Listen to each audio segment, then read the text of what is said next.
हरिओम. योगदास श्री जय गणेश जोशी यांनी केलेले आत्माराम या ग्रंथाचे हे निरूपण. अध्याय 5, ओवी क्रमांक 7. ऐसा शिष्याचा संकल्पू, जाणोनी बोले भवरिपू, संसार सर्प भग्न दर्पू, केला जाणे.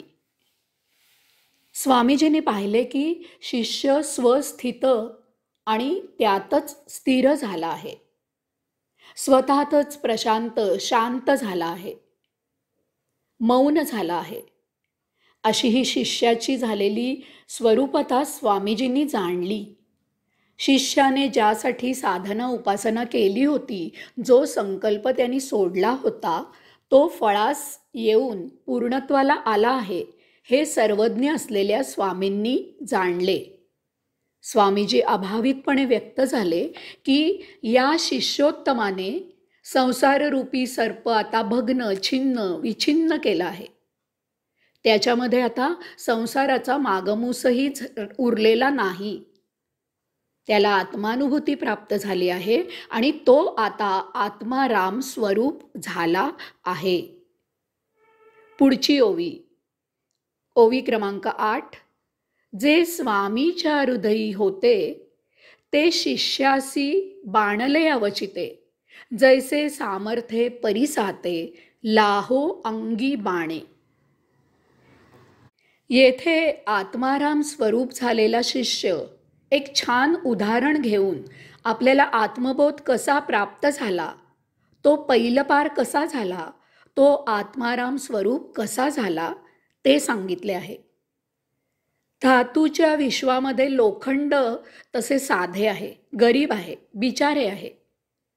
त्याला चांदी सोने हिरे माणके इत्यादी सारखा भाव नाही. तो आपला वकूब जाणून जगत असते. लोहाराचे घण सोसत असते. तो देईल तो आकार घेऊन राहत असते. लोखंडाला किंचितही कल्पना नसते की पुढील क्षणी काहीतरी अघटित घडणार आहे आणि आपल्याला सोन्याचे स्वरूप प्राप्त होणार आहे. आपली लोखंडामधून उत्क्रांती होणार आहे. ते आपले बिचारे आलिया भोगासी असावे सादर असे दिल्या आकारात पडून असते. तथापि क्षणार्धार्थ अचानक परिसाचा स्पर्श होतो आणि ध्यानी मनी काहीही नसताना त्या बिचाऱ्या लोखंडाचे रूपांतर वैभव संपन्न अशा सोन्यात होते. त्याला सोन्याचे सामर्थ्य प्राप्त होते. त्याच्यामधील काठिण्य नष्ट होते आणि तेथे लवचिकता निर्माण होते. त्याची काळपट काया सुवर्णमय होऊन झळाळू लागते. आतापर्यंत दुर्लक्ष करणारे नेत्र आता त्याच्यावर कटाक्ष टाकू लागतात. त्याला निरखू पारखू लागतात. इतके दिवस उघड्यावर पडून राहणारे ते आता अंगाखांद्यावर मिरवले जाऊ लागते. मखमली गालीच्यावर पेटीरूपी महाली राहू लागते. राकट हातांऐवजी नाजूक मुलायम स्पर्शांनी हाताळले जाऊ लागते. आत्माराम स्वरूप प्राप्त झालेला म्हणतो की मी एक साधा सुधा मुमुक्षु होतो.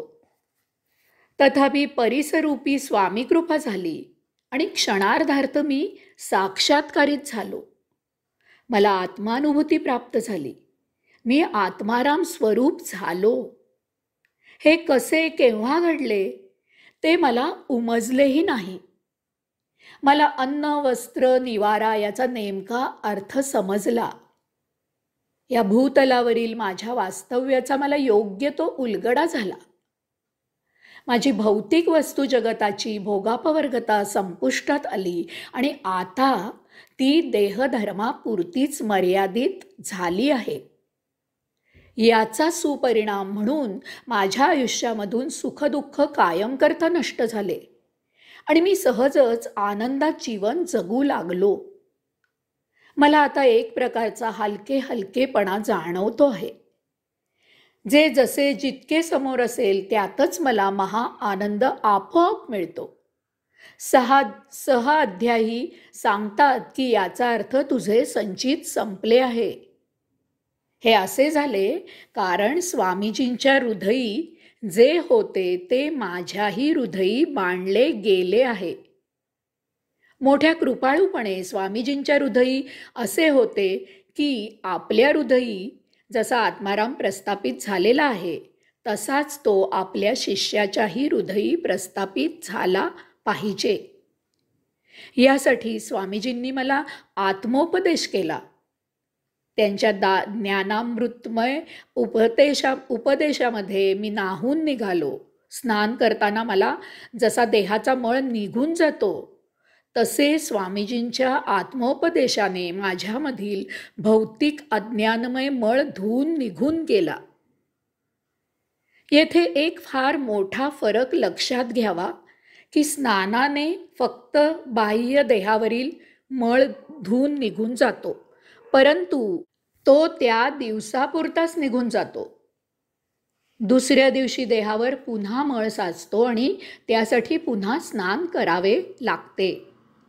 तथापि स्वामीजींच्या आत्मोपदेशामुळे माझ्यामधील अंतर्बाह्य भौतिक भोगापवर्गता धुवून कायम करता निघून गेली.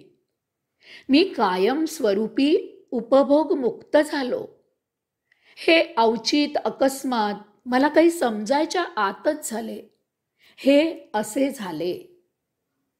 एका पेटत्या पणतीने दुसरी पणती लावावी तसे स्वामीजींच्या हृदयामधील आत्मज्योतीमुळे माझ्यामधीलही आत्मज्योत प्रज्वलित झाली.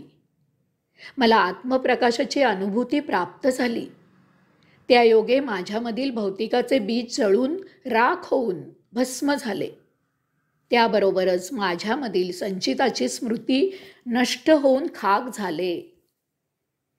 एक क्षणी माझ्याकडून आध्यात्मिक आचरणाला आपोआप सुरुवात झाली आणि त्यावेळी माझ्या सहअध्यायांनी माझ्यात बदल झाल्याचे सांगितले. माझ्यात झालेला हा बदल केव्हा झाला ते मलाही समजले नाही. हरिओम.